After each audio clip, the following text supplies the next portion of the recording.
Hey guys, okay, I'm here to do my second tag video, the reading routines tag. The first question is, when do you read? And like 90% of the time I read at work. I'm a nanny, so when the kids are either sleeping or just kind of playing quietly and doing their own thing, I will pull out a book and read. I sometimes read at home, not a whole lot, and I'm trying to get back into like reading before bed for a few minutes, but usually during most of my free time I'm on the computer, so it's kind of hard to kick myself offline at night early enough to go read a little bit before bed. Number two is, where do you read? Like I said, at work, so I'm usually just sitting on the couch in the living room, sometimes in the kitchen or outside depending on what we're doing. At home, it's either in the living room or my room. Number three is, how many books do you read at one time? Usually one. I'm not a real big fan of reading more than one book at a time.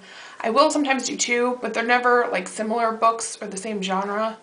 I will read like a fiction or a mystery or chick lit or whatever, and a comic or a manga or a nonfiction, just something that's, totally different so I don't get anything confused.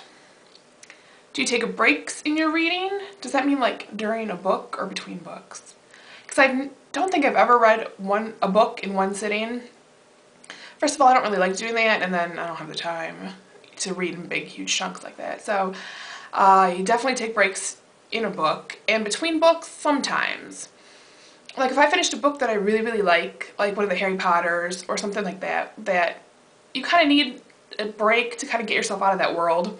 Because it's hard to like just jump into another book when you're kind of so stuck in so stuck in your mind in that world and with all the characters and everything. So you kind of need a break to get yourself out of that.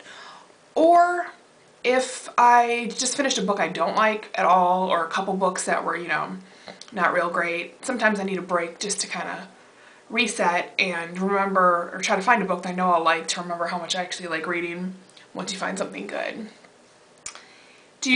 Number five, do you skim through books? No. I will occasionally skim through an end if it's like due back at the library, like that day or the next day. Or if it's a book, I don't know, like a cookbook or some craft book, something like that. That's not like it's just like a novel. But if I skim through books, I don't really consider them read, so I can't add them to my list because I'm obsessive compulsive like that. So that's why I won't skim through them. And I would never just like skip to the end and see what happens. That would drive me crazy. And number six, how long does it take you to finish a book? Usually a few days, 3 or 4 days, so a week, no more than a week if it's a pretty good book. If it's longer than that, sometimes I won't end up finishing it, although that rarely happens. I finish most books. The longest a book ever took me was 3 months, oh my god, and it was Dracula. I just could not finish that thing. I could only read it like paragraphs at a time. It just drove me crazy. I don't know why I couldn't wrap my head around it, but it was awful. I was determined to finish it, so it just took me forever. But yeah, usually if it's a decent to good book, like 4 days to down to two to 4 days usually, I'd say. And I guess that's it. So if anyone hasn't done this yet and wants to, I tag you. Leave me comments, video responses, whatever. I would love to see it. Bye.